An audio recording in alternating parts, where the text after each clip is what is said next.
अस्सलाम वालेकुम, welcome to House of Technicals. सबसे पहले तो जी माज़रत कि मैं थोड़ा लेट हो गई हूँ वीडियो में। वो इसकी रीज़न ये थी कि मैंने इस वीडियो में काफ़ी ज़्यादा स्टॉक्स को ऐड किया है एनालिसिस पॉइंट ऑफ व्यू से, क्योंकि बहुत ज़्यादा रिक्वेस्ट आ रही थी फॉर मल्टीपल स्टॉक्स। तो आई थॉट कि इसके ऊपर थोड़ा डिटेल वर्किंग करूँ एंड देन आप लोगों के साथ शेयर करूँ। सो चलते हैं जी। पहले सबसे पहले KSE 100 इंडेक्स की तरफ। KSE 100 इंडेक्स की जो पहली रेजिस्टेंस बताई थी, जो मैं पिछले एक हफ्ते से बता रही हूँ, वो स्टिल वैलिड है 1,20,600 से 1,21,500, जो कि अभी तक टेस्ट नहीं हुई है, बट मुझे लग रहा है कि यहाँ से आके थोड़ा रेजिस्ट करेगी। On the flip side supports की मैं बात करूँ तो 1,17,400 पहली सपोर्ट बनती है और दूसरी सपोर्ट इसकी 1,15,800। वीकली पे देखें कैंडल बहुत अच्छी बनी है, बट स्टिल जैसे मैं पहले भी कहती हूँ कि बाइंग और सेलिंग दोनों मार्केट्स में चल रही होती हैं, तो हम ये नहीं कह सकते कि जी ये कैंडल बहुत अच्छी बनी है तो ये ऊपर ही जाएगी। डेफिनेटली कहीं पे बाइंग आएगी, कहीं पे सेलिंग आएगी। सो इस तरीके से इंडेक्स चलता जाएगा। ओवरऑल इंडेक्स बुलिश है और इंशाल्लाह ताला हम अपसाइड ही एक्सपेक्ट करेंगे इसमें, अनटिल अनलेस कोई बहुत ज़्यादा अल्लाह ना करे कि कोई पैनिक सेलिंग आए। एनीवेज, जो स्टॉक्स डिस्कस किए गए हैं इस वीक के अंदर, वो तकरीबन 22 स्टॉक्स हैं इस वीडियो में, तो तसल्ली से आप लोग वीडियो देखिएगा। और इसमें 3-4 स्टॉक्स हैं जो फ्रेश बाइंग के लिए भी रिकमेंडेड है। सबसे पहले चलते हैं जी BFBIO। BFBIO में आप लोगों के सामने है, जिसमें मैंने क्लियरली बड़ा मेंशन किया था कि जी 149 से 150 एंड देन 162 का लेवल मैंने एक बताया था कि ये क्रॉस हो गया तो हम इजीली इसमें 170 को टच होता देख सकते हैं। आपके सामने इसने जैसे ही ये 152 का लो लगाया और उसके बाद इसने कैप किया। अब नेक्स्ट इसकी जो रेजिस्टेंस बन रही है वो तकरीबन 190 193 बन रही है। सो वी कैन एक्सपेक्ट कि इंशाल्लाह ताला ये यहाँ पर देगा। कोई नेगेटिविटी ऐसा जिसके अंदर नहीं है, बट अगेन कोई प्रॉफिट टेकिंग करे तो वो एक सेपरेट चीज है। अदरवाइज 187 टू 190 तो इंशाल्लाह ताला ऑन द कार्ड्स है। रेजिस्टेंस में पहली सॉरी उससे पहले मैं एक रेजिस्टेंस, छोटी रेजिस्टेंस है 169 से 172 की, ये क्रॉस होगी तो 203 204 ये आराम से इसको हिट कर सकता है। उसके बाद जी उसके बाद चलते हैं हब पावर पे। हब पावर में दो there is bullish divergence, it's bullish, लेकिन इसमें थोड़ी सी बेरिश डाइवर्जेंस भी आ रही है बिगर टाइम फ्रेम के ऊपर। सो थोड़ा सा इसमें केयरफुल रहना चाहिए। ABCD पैटर्न जो मैंने बनाया था वो अभी भी इंटैक्ट है, लेकिन ओनली अगर हमारा ये 100 लाइक 155 का लेवल क्रॉस करके सस्टेन करता है विद गुड वॉल्यूम्स, तो फिर हम इसमें अपसाइड देख सकते हैं, कोई 200 प्लस पे भी इवन। अदरवाइज ये नीचे आता है, सपोर्ट लेता है 136 138। पहली सपोर्ट इसकी 136 से 138 बनती है और दूसरी इसकी 123 से 125 के लेवल बनता है। सो इनके ऊपर आए तो यहाँ पर मेरा ख्याल है बाय अटेम्प्ट करना चाहिए विद प्रॉपर स्टॉप लॉस। उसके बाद है NRL में बहुत स्ट्रॉन्ग बुलिश कैंडल बनी है, ठीक है, लेकिन इसकी 240 से 245 की एक स्ट्रॉन्ग रेजिस्टेंस है, ये क्रॉस हो जाती है तो हम इजीली इसको 290 प्लस देख सकते हैं। अदरवाइज इसकी जो सपोर्ट लेवल्स बन रही हैं वो मुझे लगता है कि अगर यहाँ से इसको ब्रेक नहीं करता, यानी कि 240 245 की रेजिस्टेंस क्रॉस नहीं होती है, तो शायद ये दोबारा अपना इस ट्रेंड लाइन को टेस्ट करने आए तकरीबन कोई 190 के पास, फिर वहां पर अटेम्प्ट करेंगे। अगर 190 पे को सस्टेन नहीं करता है तो फिर ये डेफिनेटली अपनी ये चैनल सपोर्ट को टेस्ट करेगा, जो कि 165 से 170 की रेंज फिलहाल बन रही है, जो कि मैंने यहाँ पर मेंशन किया है। अदरवाइज अगर कोई इसमें फ्रेश एंट्री लेना चाह रहा है तो मेरा ख्याल है वो 240 245 को सस्टेन हो लेने दे, फिर एंट्री ले, और उसका टारगेट 290 के पास होना चाहिए। Next is FFL। ये मैंने कल की वीडियो में भी शेयर किया था, सॉरी जो थर्सडे को शेयर की थी। देखिए ये एक स्टॉक है जो कि आपको लॉन्ग टर्म अगर आप इसको होल्ड करते हैं तो आपको अच्छे गेन्स दे सकता है। अदरवाइज जो ट्रेडिंग के लिए इसको यूज करते हैं वो ये याद रखें कि 18.70 से 19.80 इसकी एक स्ट्रॉन्ग रेजिस्टेंस है। ये क्रॉस करेगा तो अपसाइड टारगेट इसके 25-30 भी बनते हैं। ऑन द फ्लिप साइड इसके लिए मेरा ख्याल है 1530 से 15.50 को सस्टेन करना ज़रूरी है। अभी तकरीबन रेजिस्टेंस के पास पास ही है, सो इसको क्रॉस कर लेंगे। मंथली में अगर ये 16.30 को ये सस्टेन करता है तो ये हमें इंशाल्लाह ताला 2-3 रुपए तो लाजमी है दे जाएगा इंशाल्लाह। Next is बीबीएफएल। बीबीएफएल जो है ये अगेन एक बहुत अच्छा स्टॉक है, मैं काफ़ी टाइम से आप लोगों को बता रही हूँ, और ये हमें इस रेंज में मल्टीपल ट्रेड्स ये दे चुका हुआ है। ये लेवल्स अभी भी इंटैक्ट हैं, इसको आप थॉरोली रीड कीजिएगा। इसमें मैंने बताया था कि 51.50 को अगर ये क्रॉस करके सस्टेन करता है तो ये हमें आराम से 55 दिखा सकता है, लेकिन इसने 52.74 का हाई जरूर लगाया, लेकिन इसको अभी तक सस्टेन नहीं किया, और ये ट्रेंड लाइन से नीचे इसने क्लोजिंग दी, और ये ट्रेंड लाइन वीकली की ट्रेंड लाइन है। सो अब नेक्स्ट वीक में अगर ये इससे ऊपर ऊपर क्लोजिंग देता है, यानी कि 51 का आप टारगेट अब रखें कि 51 से ऊपर ये वीकली क्लोजिंग देता है, तो ये इसमें कोई टेंशन वाली बात नहीं है। और अगर नहीं देता है तो अगेन मैं आपको ये बताऊंगी कि लेवल्स के ऊपर प्ले करना है आपने, फिर आपने वेट करना है कि दोबारा नीचे 46 47 के पास आए, वहां पर आप इसमें ऐड करें या इसको बाय करें। दरमियान में हवा में जब स्टॉक हो तो फिर कोशिश करें कि जो हवा में मुअल्लक होता है उसको किसी एक जगह पे सेटल हो लेने दें, फिर उसके अंदर बाय अटेम्प्ट करें। रिजल्ट्स इसमें fundamentally it's a very strong stock, ये भी और एफएफएल भी दोनों बहुत अच्छे स्टॉक्स हैं। नेक्स्ट है जी एक ईपीसीएल स्टॉक है। ईपीसीएल एंग्रो पॉलीमर जो है, इसने बड़ा अच्छा पैटर्न अब बनाया है। दो कुछ लोग इसके अंदर बहुत स्टक हैं काफी टाइम से, लेकिन ये मैं आपको बता दूं इसमें बेरिश बुलिश डाइवर्जेंस और ये पेयर होने लग गई हुई है। सो इसमें अगर ये 33 का लेवल सस्टेन करता है तो ये हमें आराम से इसकी इमीडिएट रेजिस्टेंस बनती है 36 के पास। इसकी मैं यहाँ पर मेंशन कर देती हूँ, इमीडिएट रेजिस्टेंस इज अराउंड 36 तो इससे इसको क्रॉस कर लेने दें अगर कोई इसमें फ्रेश एंट्री लेना चाह रहा है। अदरवाइज ये आराम से आपको ये लेवल ब्रेक करते ही आपको 43 44 आराम से आपको इंशाल्लाह ताला दिखा सकता है, और अपसाइड टारगेट्स लॉन्ग टर्म के लिए इसके 70 भी बनते हैं। लेकिन अगर अगर ये भी याद रखिएगा कि अगर ये 32 इस पे सस्टेन नहीं करता है, 32 का लेवल सस्टेन नहीं करता है मंथली बेसिस पे, मैं रिपीट कर रही हूँ मंथली बेसिस पे, यानी कि अभी 2 हफ्ते हमारे पास पड़े हैं प्ले करने के लिए, तो अगर ये 32 से नीचे नीचे मंथली क्लोजिंग देता है तो हमारे पास इसका जो वर्स्ट केस सिनेरियो बनता है वो फिर 25 से 27 की सपोर्ट जोन बनती है, वो हमें फिर वहां पर देखेंगे कि हम इसको ऐड करें कि या ना करें। सो अभी तक इसमें मेरा ख्याल है कि थोड़ा बुलिश डाइवर्जेंस है। सो अगर ये 33 को सस्टेन करता है तो हमारे अपसाइड टारगेट्स 42 43 के आराम से अचीवेबल है इंशाल्लाह। नेक्स्ट है जी पीएसओ। पीएसओ मैं बार बार कह रही हूँ, ये मैंने 2-3 दिन पहले भी मैंने वीडियो में बताया था कि इसमें बहुत अच्छा पैटर्न बन रहा है बड़े टाइम फ्रेम के ऊपर। सो अगर तो आप लोग इसको बाय ऑन डिप्स पे रखते हैं वेरी वेल प्ले होगा। अगर आप लोग कहते हैं कि नहीं जी हमें नहीं पता कि कब स्टॉक चल जाए, तो फिर आप लोग वेट करें कि एटलीस्ट 435 का लेवल क्रॉस करे, तो फिर आप इसके अंदर एंट्री लें, और 435 से फिर 465 470 ये तो इजीली अचीवेबल है। उस केस में फिर आप लोग जब ये 465 को क्रॉस करें तो फिर आई वुड रिकमेंड कि आप लोग स्टॉप लॉस ट्रेल करना शुरू कर दें। इसका जो मेरे लिहाज से टारगेट जो बन रहा है, अगर ये टेक्निकल्स के ऊपर इस पैटर्न को फ्लैग पैटर्न को लेकर चलता है तो फिर 700 इसका टारगेट बनता है। अदरवाइज जो बाय ऑन डिप्स पे रहना चाहते हैं उनके लिए जो इमीडिएट सपोर्ट्स बनती हैं वो तकरीबन 350 के पास, 300 के पास, 310 के पास, इसके ऊपर रहें। अगर ये 300 का लेवल, मैं फिर बता रही हूँ, अगर ये 300 का लेवल ब्रेक करता है तो हमारे पास नेक्स्ट इसकी सपोर्ट पे 272 275 की बनेगी। सो इन लेवल्स के ऊपर आप चलें, अदरवाइज फिर ब्रेकआउट का इसका वेट करें अगर आप लोग लॉन्ग टर्म इसको कैश इसके अंदर नहीं रखना चाह रहे हैं तो। नेक्स्ट है जी एएनएल। एएनएल एक कंसोलिडेशन जोन के अंदर है, बहुत अच्छा स्टॉक है। टेक्निकल्स में अगर ये आप कह लें कि एक रेंज में चल रहा है, 5.5 से 10 की रेंज में चल रहा है, अभी अपने लो के पास है, यानी कि ट्रेंड लाइन के पास है, ट्रेंड लाइन सपोर्ट के पास है।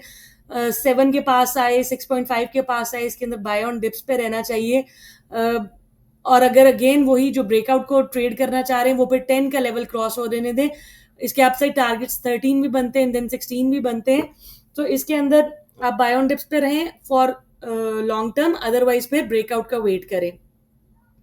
नेक्स्ट है जी एफसीएल फास्ट केबल्स। इसकी बड़ी रिक्वेस्ट आई थी। फास्ट केबल्स ने का इसका एक इमीडिएट रेजिस्टेंस पॉइंट है 24.50। दो इसके अंदर inverse head and shoulder pattern भी बन रहा है जिसके टारगेट्स तकरीबन 26 के पास पास बनते हैं। अगर 2450 सस्टेन करता है तो हमें अराउंड 26-27 दिखा सकता है। ऑन द फ्लिप साइड अगर ये 18.50 को ब्रेक करे तो शायद हम इसमें फिर एक्सपेक्ट करेंगे कि ये ट्रेंड रिवर्सल हो जाएगा। सो इसमें देखिए इसमें एक वेज पैटर्न भी बन रहा है, तो मेरा ख्याल है कि ये अपसाइड को ज्यादा फेवर कर रहा है, प्रोवाइडेड कि 2450 का लेवल सस्टेन कर जाए तो हम इसको मजीद अपसाइड देख सकते हैं इंशाल्लाह। प्रेमा में देखें हमने बॉटम पे बाय कर किया था 36 का, मैंने आप लोगों को बताया था 37 38 पे उस टाइम था जब मैंने आपको कहा था कि 36 का स्टॉप लॉस रख के इसके अंदर जो बैठे हुए हैं जो स्टॉक है वो इसमें रिस्क ले सकते हैं, और ये अपसाइड हमें 52 53 51 52 तो आराम से दिखा सकता है। अब इसने ट्रेंड लाइन से ऊपर ऊपर क्लोजिंग दी है, ठीक है, तो ये अगर इस लेवल को 51 को क्रॉस नहीं तोड़ता है तो मेरा ख्याल है ये हमें दोबारा से 59 से 60 दिखा सकता है। लेकिन अगर 51 52 सस्टेन नहीं करता है तो हम दोबारा इसको डाउन साइड पे 36 37 एंड देन अल्लाह ना करे 26 27 भी दिखा सकता है in case of extreme panic. लेकिन एक बात जो पॉजिटिव है वो यही है कि इसका देखिए हायर लो ब्रेक नहीं हुआ, जो कि पहले भी मैंने कहा था कि अगर हायर लो ब्रेक होता है तो फिर हम इसमें नेगेटिविटी देखेंगे। अभी तक इसका हायर लो इंटैक्ट है जो कि 36 के पास है, सो उसी का स्टॉप लॉस आप लोग जो अभी बैठे हुए हैं उसके अंदर रख के बैठ सकते हैं। नेक्स्ट इज जी सर्ल में monthly closing above 66 is actually important, और ये एक इंपॉर्टेंट सपोर्ट जोन भी है। सो इससे ऊपर ऊपर अगर मंथली क्लोजिंग रहती है तो हम इसके अंदर पॉजिटिव हैं। रेजिस्टेंस जो है वो अभी इमीडिएटली 90 की रेजिस्टेंस है, 91 की रेजिस्टेंस है।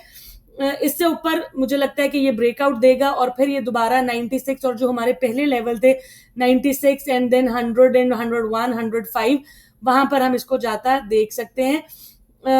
वीकली मैंने दोबारा यहाँ मेंशन कर देती हूँ कि सपोर्ट जो है वो 71 से 68 की रेंज बनती है। अगर ये रेजिस्टेंस को ब्रेक किए बगैर पहले नीचे आता है तो इन लेवल्स के ऊपर आप इसको एवरेज या बाय कर सकते हैं, देन अपसाइड इसको सेल कर सकते हैं। रेजिस्टेंस मैंने आपको बता दिया कि 91 से 92 की रेजिस्टेंस है। नेक्स्ट है एफसीईपीएल। एफसीईपीएल की beautiful candle formed on weekly basis, लेकिन बेरिश डाइवर्जेंस भी अपेयर हो रही है, फिर चैनल टॉप भी है, सो थोड़ा सा इसके अंदर केयरफुल रहना चाहिए। इसकी जो इंपॉर्टेंट रेजिस्टेंस है वो 111 के पास बन रही है। 111 से अगर ये यहाँ पर अपसाइड मूव देता है 104 105 को क्रॉस करके सस्टेन करता है तो ये हमें इजीली 111 तो दिखा सकता है, लेकिन वो इसके लिए एक बहुत स्ट्रॉन्ग रेजिस्टेंस है। और अगर ये वाली रेजिस्टेंस क्रॉस करती है विद गुड वॉल्यूम्स तो हमारे पास 125 से 130 का लेवल इंटैक्ट है। रिमेंबर कि 104 105 अगर सस्टेन नहीं करता है तो फिर चैनल बॉटम जो है यहाँ पर दोबारा 80 82 का लेवल हमें दिखा सकता है। सो इन लेवल्स के ऊपर इसको प्ले करें। नेक्स्ट इज इमेज पे मैंने आप लोगों को एबीसीडी पैटर्न बहुत पहले भी बताया है, ये ओल्ड एनालिसिस अभी भी इसके अंदर मेंशन है, और अल्हम्दुलिल्लाह इसने लास्ट वीक भी बड़ी अच्छी मूव दी। 23.49 का इसने हाई लगाया। अब अगर इसके देखिए ये लेवल जो मेंटेन होता है तो हमारे पास इमीडिएट जो टारगेट है वो 24 का बनता है, ये क्रॉस होता है तो 27 28 एंड देन 31 इसका डी पॉइंट बनता है एबीसीडी पैटर्न का, जो कि मुझे लगता है कि इंटैक्ट है। सो इस हिसाब से इसको लेकर चलें। नेक्स्ट है जी पेल। इसमें हिडन बुलिश डाइवर्जन जरूर बनी हुई है, लेकिन मैं बार बार आपको ये बता रही थी कि 50 इसका बहुत इंपॉर्टेंट रेजिस्टेंस लेवल है। जब तक ये क्रॉस नहीं होगा ये ऊपर नीचे ऐसे ही जाता रहेगा। 50 क्रॉस होगा तो हम न्यू टारगेट्स इसके अंदर न्यू हाइज देखेंगे, प्रॉब्ली 55 57 एंड देन 60 में भी। बेरिश डाइवर्जेंस इसके ऊपर छोटे टाइम फ्रेम के ऊपर है, लेकिन साथ ही साथ मैं आपको ये बताऊंगी कि रेजिस्टेंस बहुत मैटर करती है, जो कि स्ट्रॉन्ग रेजिस्टेंस है 50 की। सो अगर इसके अंदर कोई बैठा हुआ है और उसको एवरेज करना चाह रहा है, मेरा ख्याल है वो फिर इन लेवल्स का वेट कर ले।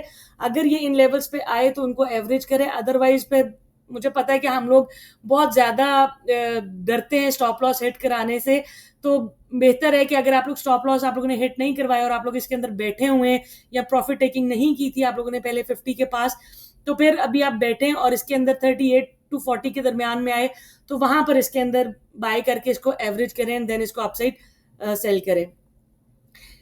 अल शहीर बहुत अच्छा स्टॉक इस टाइम लग रहा है मुझे, लेकिन अगेन ये वो सबर वालों के लिए है, इसमें बुलिश डाइवर्जेंस बन रही है बड़े टाइम फ्रेम के ऊपर भी। जो इसमें पेशेंस दिखा सकते हैं वो इसको बाय ऑन डिप्स पे लेकर चलें, और जो होल्ड नहीं कर सकते हैं या अपने नहीं चाह रहे हैं कि पैसा उनका ब्लॉक हो, वो फिर एटलीस्ट 9 का लेवल इसका क्रॉस कर लेने दें, फिर इसके अंदर बैठें और इट विल इंशाल्लाह ताला लीड इट टुवर्ड्स 13 और 14 प्रॉब्ली। ठीक है जी। Then each car monthly closing 290 से 292 इज अ पॉजिटिव साइन। ये एक कंसोलिडेशन में चल रहा है, जो कि मेरा ख्याल है मैं काफी अरसे से बता रही हूँ कि इसके ये 290 292 का जो लेवल है ये कभी क्रॉस करता है कभी ब्रेक करता है। सो ये मंथली पे अब इसको सस्टेन कर लेने दें। अगर ये लेवल सस्टेन हो जाता है तो ये डेफिनेटली अपना जो ये एक रेक्टेंगुलर पैटर्न का टॉप है तकरीबन 335 से 340 इसको हिट कर सकता है। अदरवाइज ये नीचे आए तो इसकी इमीडिएट सपोर्ट बनती है 280 से 283 एंड देन 250 का लेवल। सो इन पे आए, इन लेवल्स पे आए तो आप बाय करें, यहां पर आए तो इसको आप डेफिनेटली प्रॉफिट टेकिंग साइड पर रहें या फिर स्टॉप करें।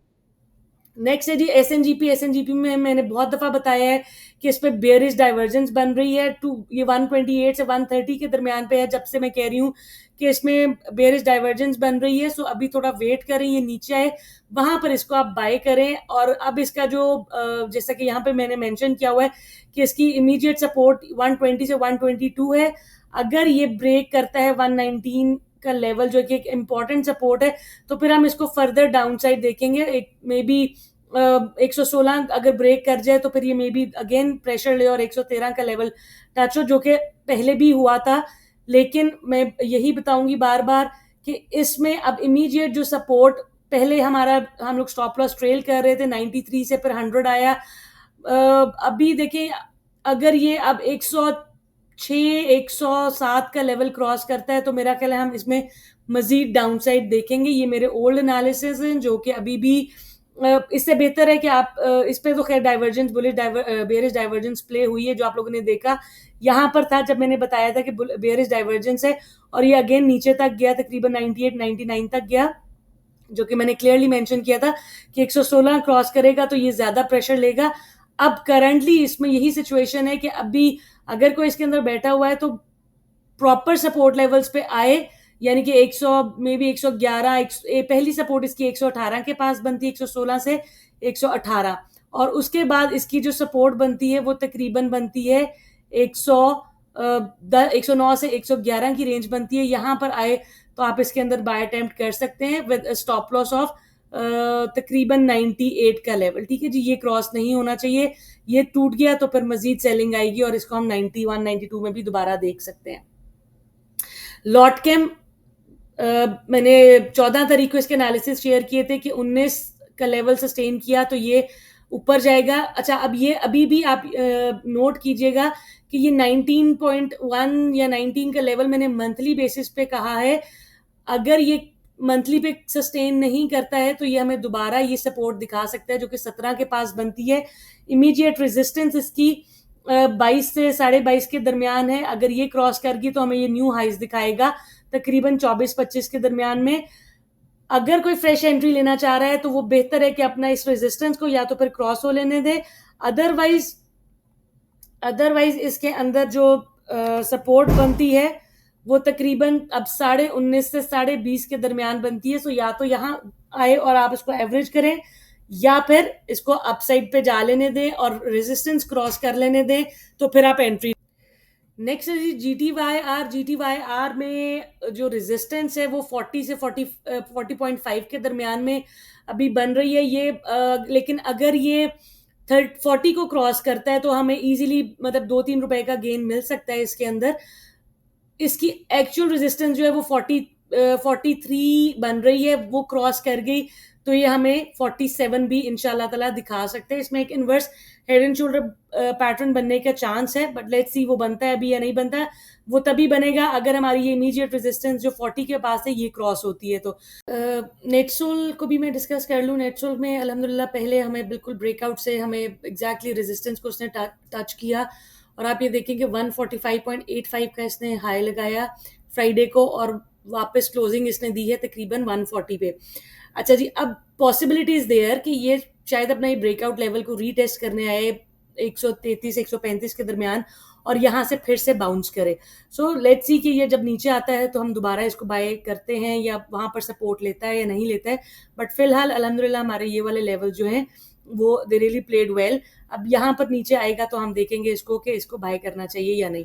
अच्छा जी, एवीएन में मैंने बार बार कहा है कि 51 52 का जो लेवल है वो एक बहुत इंपॉर्टेंट रेजिस्टेंस है। जब तक इसको सस्टेन नहीं करता, इस ट्रेंड लाइन से ऊपर क्लोजिंग नहीं देना शुरू कर देता, तब तक मेरा ख्याल है कि हमें इसको थोड़ा सा प्रॉफिट टेकिंग साइड पर ही इसके रहना चाहिए। और अगर ये इसके अंदर 52-50 से ऊपर क्लोजिंग देना शुरू कर देता है तो हम इजीली इसको 55 टू 60 के दरमियान में हम इसको इजीली देख सकते हैं। सो आई थॉट कि दो आईटी स्टॉक्स को भी मैं डिस्कस कर लूं। सो अगेन मैं बता दूं आप लोगों को कि अगर कोई अच्छे स्टॉक्स में बाय ऑन डिप्स पे रहता है, जैसे कि मैं आपको बताया है कि अमरेली स्टील है, ईपीसीएल है, एफएफएल है, जीजीएल है, ये मैं आपको दोबारा दिखा देती हूँ। ठीक है जी, इमेज है, बीबीएफएल है। टेली में आप बाय ऑन डिप्स के ऊपर रहें, ये एक बहुत बड़ी कंसोलिडेशन के अंदर है। सो जैसे ही ये अपना रेजिस्टेंस लेवल क्रॉस करेगा, जो कि मैंने पहले भी वीडियो में लास्ट कपल ऑफ वीडियोस में मैं जिक्र किया है, तो वहां पर हम इसको मजीद अपसाइड जाता देख सकते हैं। अल शहीर एक बहुत अच्छा स्टॉक है जो कि आपको रेजिस्टेंस 9 का लेवल क्रॉस होगा तो उसके अंदर आप बैठें तो ये आपको अच्छे गेन्स दे सकता है। सो इन स्टॉक्स के अंदर आप मैंने बता दिया है कि एफएफएल, उसके बाद पीएसओ, उसके बाद हमारे पास अमरेली स्टील ने ब्रेकआउट दिया है, लेकिन उस इमीडिएटली अभी एक रेजिस्टेंस के ऊपर है, वो आप उसका लेवल दोबारा चेक कर सकते हैं। सो ये वो स्टॉक्स है, बीबीएफएल है, ये वो स्टॉक्स हैं जिनमें आप अभी भी अच्छे लेवल्स के ऊपर बाय अटेम्प्ट कर सकते हैं और आपको इसमें अच्छे गेन्स मिल सकते हैं। So thank you for watching this video and don't forget to subscribe. Take care, अल्लाह हाफिज।